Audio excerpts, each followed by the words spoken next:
pa ga bomo v septembru, natančneje 9.9. spet imeli retrogradni Merkur. Za vse tiste, ki še ne veste, kaj je retrogradni Merkur, to je retrogradno gibanje tega planeta, ki ponavadi naredi dokaj komunikacijskega in ostalega kaosa.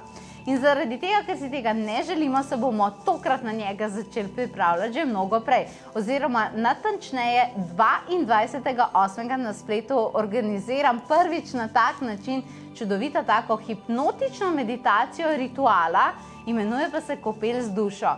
Čas je, da se ponovno povežeš s svojo dušo in tokrat ti bo namenila kup enih zdravilnih dotikov. Tako so posebni, da sem si jih mogla seveda zapisati, zato da ja ne bom kaj spustila.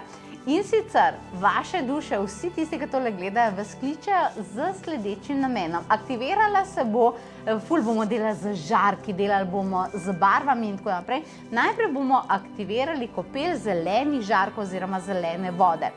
In sicer vaše duše vam sporočajo, da je čas, da se očistiš vseh miselnih navezav, ki te preganjajo. A veš tisto, zakaj ti je nekdo nekaj rekel, zakaj je to točno tako šlo in nekatere stvari, ki so kot hrčki v glavi in te ne želijo pustiti pri miru. Čas je, da se tega definitivno rešiš zaradi tega, ker za tvoje možgane to ni ok in potem predstavlja to tudi energijski stres. Potem se bo aktivirala modra kopel, modri žarki. Tukaj bomo delali vse ovire, ki se ti nastavljajo, vse tisto, kar definitivno vodi do tega, da si razočaran, razočarana in da se seveda rojevajo težka čustva. Kaj pa praviš še kakšne turkizne žarke? Kaj pa tisto, ki ne moreš zaupati in potem angelom ti nastavljaš te ovire, zato da ti ne morejo prinesti pomoči. To je pa velika škoda, ne? Kaj pa rožnata voda? Očisti se vseh časovnih okov, zaradi katerih gledaš v preteklost.